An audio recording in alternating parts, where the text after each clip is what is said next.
It's finally that time of year when Mont Belvieu gets into the spooky spirit.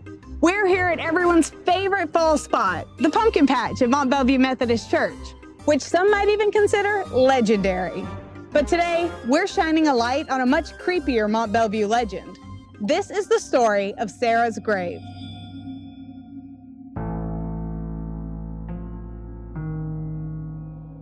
Sarah Wilburn was born in January of 1873 and had her life tragically cut short in 1888 at just 15 years old. The story of her life, death, and the legend surrounding her gravesite has haunted the Mont Belvieu community for decades.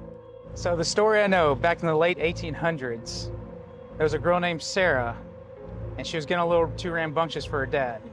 So her dad ties her up to a chair, the house burns down, Sarah was inside it and she died.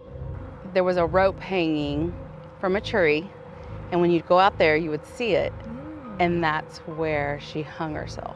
Sarah's grave to me was first told that if you made the trip out there and you laid down on her grave, there were these powers, if you will, that held you down and would not let you come up.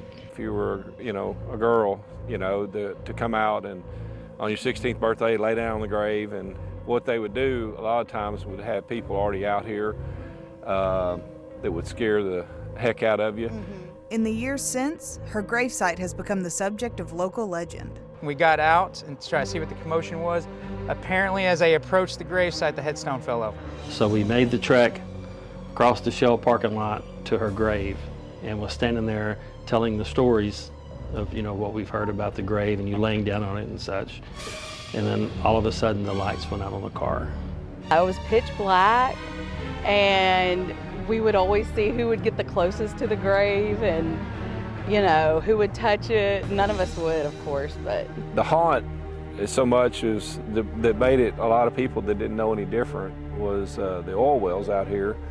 It would almost sound like somebody trying to breathe, or a gurgling noise, or like somebody really trying to, taking their last breath, kind of a, hard breathing noise.